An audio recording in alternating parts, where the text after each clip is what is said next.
The Fall of Jericho. Joshua 5:13-6:27. There, in full view of the new camp, stood the strong walls of Jericho. Joshua went out to look at the city, and he saw an armed man he didn't recognize coming toward him.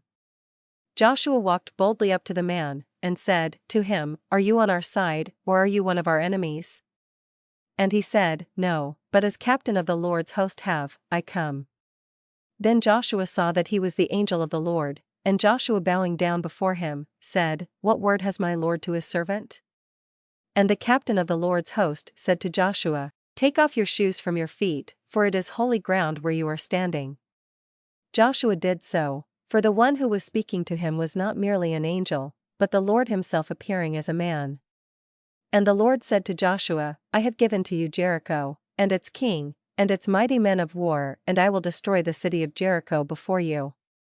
Then the Lord told Joshua the way in which the city should be taken. And Joshua went back to the camp at Gilgal and made ready to march as God commanded. During the next 7 days all that was done was according to the word spoken by the Lord to Joshua. They drew out the army as if to fight against the city. In front came the soldiers from the tribes on the east of the river. Then came a company of priests with trumpets made of ram's horns, which they blew long and loud. Then came the Ark of the Covenant, borne on the shoulders of the priests. And, last of all came the host of Israel, marching in order. No one shouted, nor was any noise heard, except the sound of the ram's horn trumpets. They marched around the walls of Jericho once on that day, and then all marched back to the camp. The next morning, they all formed in the same order, and again marched around the walls of the city, and so, they did again and again, marching once each day for 6 days. On the 7th day, by God's command, they rose very early in the morning, and did not stop when they had marched around the walls once, but kept on marching round and round, until they had gone about the wall 7 times. As they went by, they saw at one window on the wall a scarlet cord hanging down, and they knew that this was the house of Rahab, who had saved the lives of the 2 spies.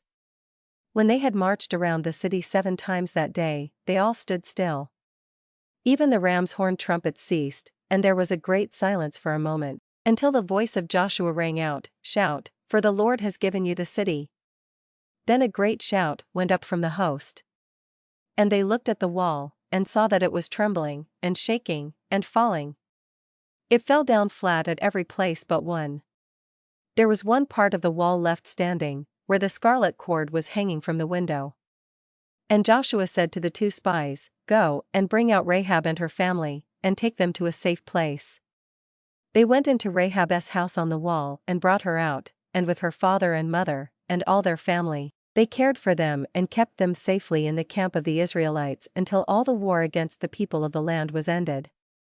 While some of the soldiers were taking care of Rahab, all the rest of the army was climbing up over the ruined wall. The people in the city were so filled with fear when they saw the walls falling down on every side, that they did not try to defend it, but sank down helpless and were slain or taken prisoners by the Israelites. Thus, the city was taken, with all that was within it, but the Israelites were forbidden to use for themselves any of the treasures in the city. Joshua said to them, "Nothing in this city belongs to you. It is the Lord's and is to be destroyed as an offering to the Lord." So, they brought together all the gold, and silver, and precious things, and all that was in the houses. They took nothing for themselves, but kept the gold and silver and the things made of brass and iron for the tabernacle. All the rest of what they found in the city they burned and destroyed, leaving of the city of Jericho nothing but a waste and a desolation. And Joshua said, "Let the Lord's curse rest on any man who shall ever build again the city of Jericho. With the loss of his oldest born shall he lay its foundation, and with the loss of his youngest son shall he set up the gates of it." After this Rahab, the woman who had saved the spies, was taken among the people of Israel just as though she had been born an Israelite. And one of the nobles of the tribe of Judah, whose name was Salmon, married her. And from her line of descendants, of those who came from her, many years after this, was born David the king. She was saved and blessed, because she had faith in the God of Israel. Please like, share, or subscribe to our channel. Thank you and may God bless you.